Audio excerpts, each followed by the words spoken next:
People around the world represent different identities built by their culture and modified by other cultures. The thing that makes us dissimilar. In fact, every human being is a mirror of his traditions and rituals.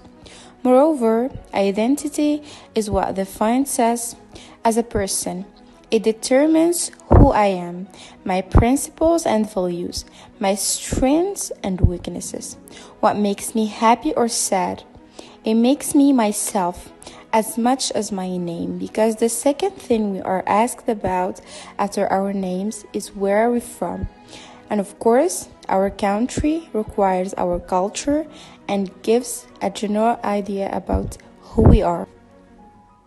For example, we can't confuse between an American or an Indian, a Moroccan or Egyptian, a Korean or Australian. We are different. We look different. We speak differently. We don't like the same things all the time. In other words, we constitute our identity, which means we have our own personality, fed by our history, our family, and our traditions. But because of globalization and the idea of the small village and the one culture instead of a diversity of cultures, we destroy what our grandparents had built since they are born long ago. So, in this video, we will discuss the concept of identity in a context of globalization, where we will try to debate the effects of globalization in our culture, which we demand that the other cultures and behaviors influence our identity as Moroccans.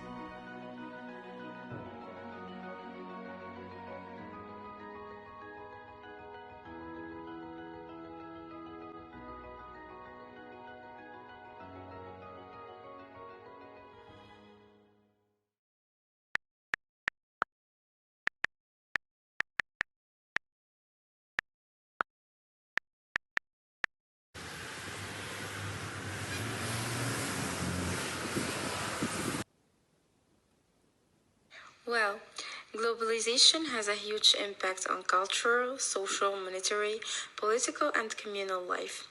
It came to Morocco through the economic reforms, and it is gradually transforming our culture and self-image. But let me first remind you about how wonderful and unique is our culture. Speaking of identity, I will concentrate about Moroccan culture. So, as a Moroccan citizen, I defend that Morocco is special with its own culture and traditions preserved through generations, from the kitchen to the traditional clothing and celebration. We created our own music, our own way of dressing, our proper language, religion, and especially our famous way of cooking. Starting with traditional clothing.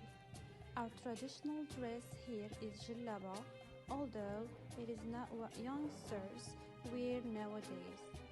There is also kaftan, which we might wear at weddings too. Usually, these are worn with bilgha, but at weddings, women wear kaftan or tskshita with heels. There is also Moroccan food. The first thing any Moroccan will start telling you about when you ask him where he is from is the food. Yes, the food. Believe it or not, it is hard to describe Moroccan food in words alone. From bistela to tagine and couscous, the meals will charm you.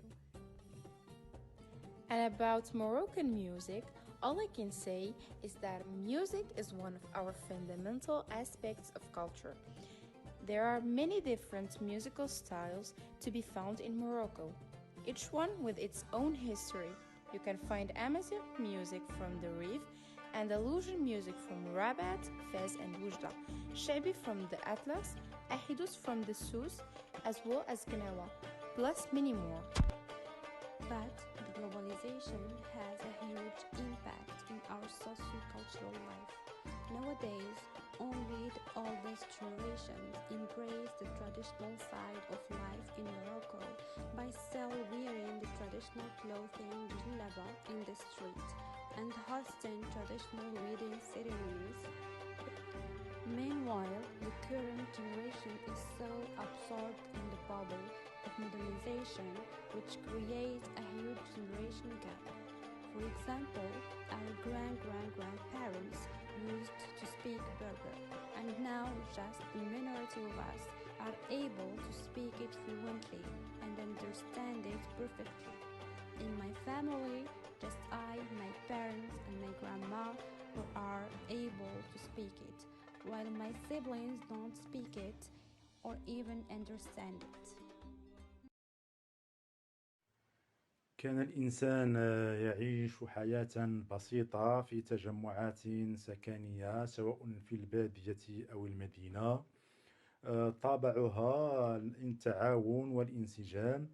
أما ما يحيط به من أحداث أو أخبار فإن ذلك يتم عن طريق التلفاز أو المذياع في نشرات قليلة بطبيعة الحال.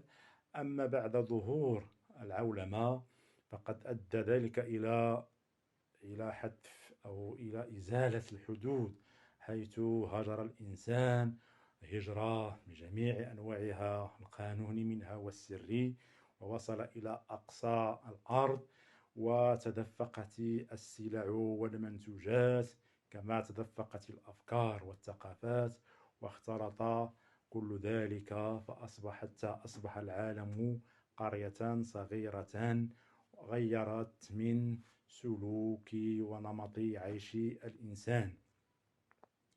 Il mio nome è Laila, sono nata in Marocco e mi sono trasferita in Italia all'età di 9 anni e da circa 30 anni vivo in questo paese. Ho molto a cuore il mio paese e le sue tradizioni, pur avendo studiato e vissuto così tanti anni lontana dal Marocco. Mi sono sposato con un ragazzo italiano e ho avuto 2 bambine, Amel e Aline, alle quali, oltre ai nomi arabi, cerco di trasmettere la cultura, le tradizioni e la cucina del mio paese d'origine. La globalizzazione ci permette un'apertura più ampia verso le altre culture, religioni e tradizioni, senza mai mettere in secondo piano le nostre. Oggi sono una donna di 39 anni, fiera e orgogliosa delle proprie origini, marocchina nella mente e nel cuore. Grazie.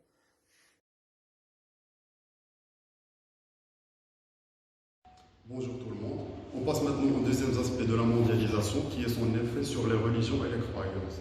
D'un côté, on peut dire que la mondialisation a pu internationaliser les religions et faire connaître des personnes de religions différentes. Ainsi, un sens de tolérance se manifeste entre ces différentes personnes à la différence de leurs croyances religieuses. D'un autre côté, on peut dire que la technologie, qui est l'un des aspects les plus fondamentaux de la mondialisation, a pu aider les gens à mieux connaître les bonnes pratiques de leur religion, et ceci peut se manifester à travers les différentes émissions religieuses passées dans les chaînes de télévision ou même les applications disponibles sur les téléphones et les tablettes.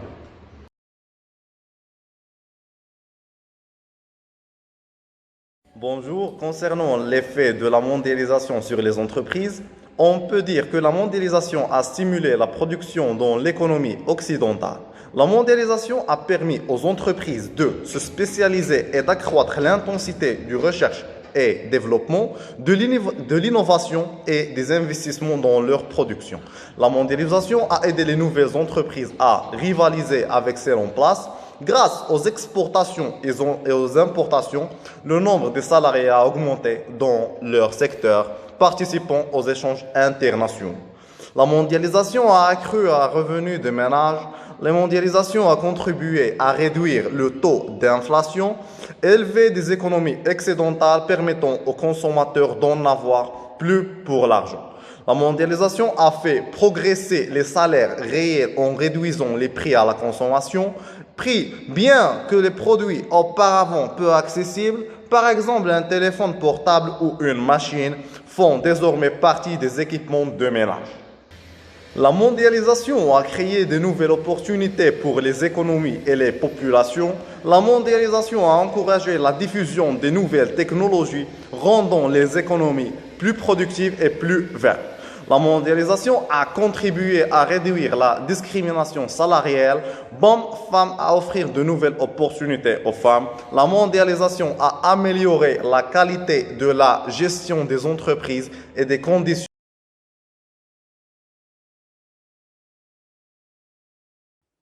Globalization is not only about trade, there is also the cultural aspect to it. Through it, different cultures, needs, and people get to know and understand the various ways of life and accept them. So, what are the positive impacts of globalization? First of all, through globalization, countries and companies have access to a bigger consumer base. Secondly, because of globalization, a lot of companies are moving to areas where their cost production is low. Thirdly, globalization lets countries do what they do best. For example, a country can buy cheap steel from another country instead of making its own steel. Because of globalization, this cultural exchange have multiplied. This is how today, all over the world, we can taste the kitchens of different countries, have access to literature or cinema from all over the world. Globalization has made international cultural diversity more accessible. And thank you.